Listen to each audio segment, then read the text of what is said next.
We're a few months away from witnessing the premiere of John Wick Chapter 4 in theaters all over the world, and already we're feeling the hype. For today's episode, we'll be sharing with you the 3 very surprising influences the movie's director recently revealed. Plus, get to know this certain John Wick 4 villain who can help the franchise. All this and more in today's video, so keep watching if you don't want to miss out. The upcoming action sequel, John Wick Chapter 4 storyline, was influenced by 3 unexpected sources, according to director Chad Stahelski. The director of John Wick Chapter 4 highlighted 3 rather unexpected elements that helped shape the movie. A rather straightforward movie about the titular guy, played by Keanu Reeves, exacting retribution on a criminal organization for killing his dog and stealing his car, marked the start of the John Wick franchise in 2014. However, that initial movie offered viewers a look into a larger assassin universe that has since been explored in 2 sequels and will continue to grow, with many spin-offs currently in development and the 3rd sequel, which is scheduled to hit theaters on March 24th, 2023. Chad Stahelski, who has directed each installment of the John Wick series and co-directed the first with David Leitch, sat down with Empire for their most recent issue. He enthusiastically gushed that he loved directing the franchise because it allows him to synthesize such disparate influences. During the conversation, he shared the surprising trio of inspirations that influenced Chapter 4, saying if you took the good, the bad, and the ugly, crossed it with Zatoichi, and threw in a Greek myth, you'd probably get something close to this. And who else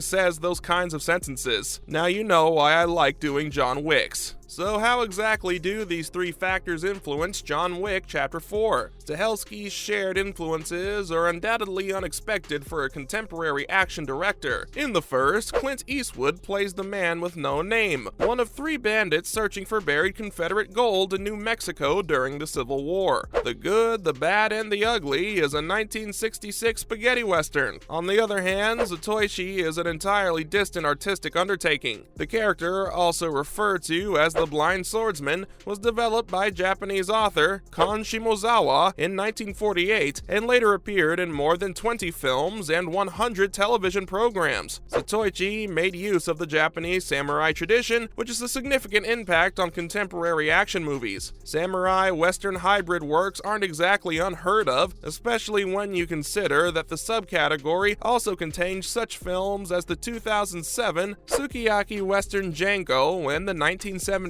cultural landmark Star Wars. Greek mythology has also been thrown into the mix, though, suggesting that John Wick Chapter 4 will approach these elements quite differently. The action franchise hasn't exactly deviated from the operatic, but if John Wick Chapter 4 goes the extra mile to turn the plot into a true myth, it'll probably achieve the pinnacle of its already colossal scale. The movie already has a huge scope as it follows Wick as he battles the High Table, while his international allies change unexpectedly due to the appearance of a new adversary. These factors, however, suggest that the universe of John Wick will not only grow, but also come together into a world of gigantic figures who are obligated to opposing groups, causing them to combat on an unprecedented scale. Now let's talk about the villains of John Wick. Through the years, we've seen the man face many foes, but we think a certain villain, in particular, will help elevate the movie so much more. Are you curious to know who we're talking about? Keep watching to find out. The adversaries that John confronts in Chapter 4 of John Wick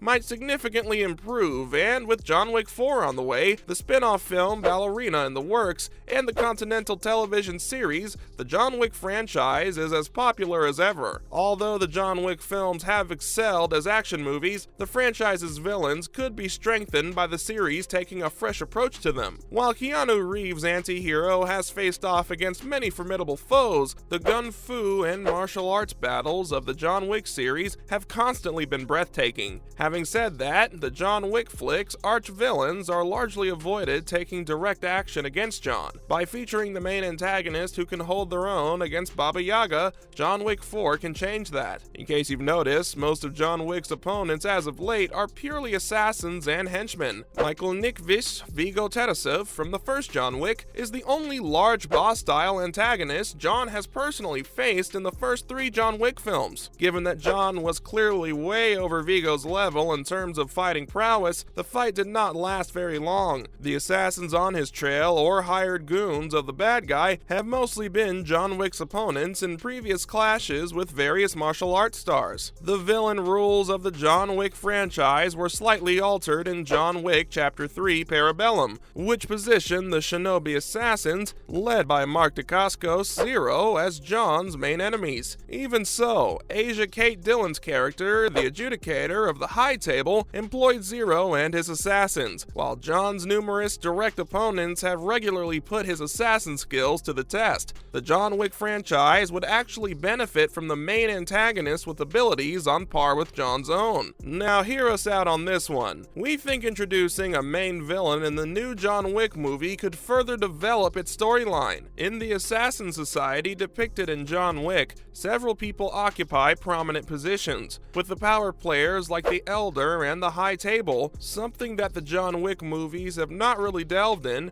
Doing so would be one of the franchise's biggest surprises. Management level individuals in the Continental are already John's assassin equals, as his former acquaintance Sophia, played by Halle Berry, in John Wick 3 demonstrated. Unquestionably, John will be facing off against the High Table in John Wick 4. Donny Yen, Hiroyuki Sanada, Scott Adkins, and Marco Zaror will all be appearing in John Wick 4, increasing the already elevated scope of the action scenes in the franchise. The movie has come for a major villain to take the stage in the John Wick Chapter 4 High Table confrontation, notwithstanding how much entertainment the several secondary villains and competing assassins have brought to the John Wick franchise. Now, we mentioned earlier that the John Wick universe continues to expand with several spin-offs along the way, such as the Ballerina movie starring Ana de Armas. Lately, there's been some concern that this spin-off can deliver on a Black Widow failure. Ballerina, a John Wick spin-off, will feature Ana de Armas and will finally tell the Black Widow story that fans of the Marvel Cinematic Universe have been clamoring for. Ana de Armas will play Rooney, a ballet-trained assassin who will track down the assassin who killed her family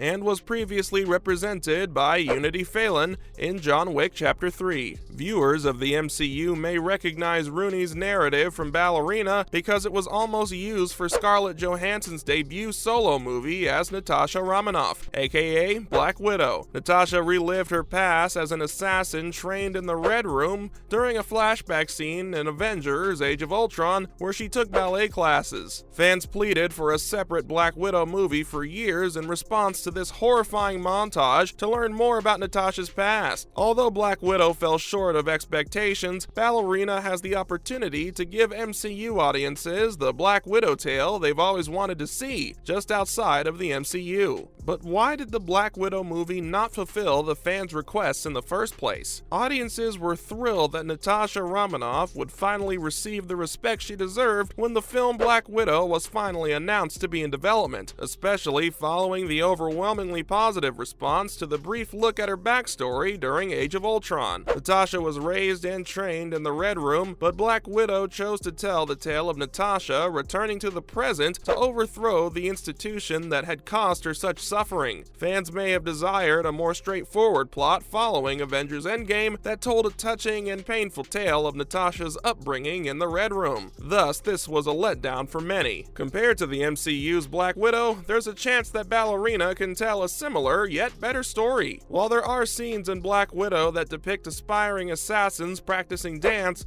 the movie never really goes too deep into the beauty of it. The association between being a ballerina and being a trained assassin is frequently utilized in movies. Ballerina is well suited to provide this, as seen by the brief sequence from John Wick Chapter 3 when the connection between dance and becoming a skilled murderer was clearly felt. As long as it genuinely examines how practicing ballet transforms a person into a stronger, more powerful warrior, Ballerina can successfully tell the eerie tale that Black Widow avoided. With that, we're wrapping up today's video about John Wick Chapter 4. What are you most excited about in the movie? Let us know in the comments section below. Before you go, don't forget to leave a like and subscribe to our channel with the notification bell on for more videos like these. See you next time, and thanks for watching.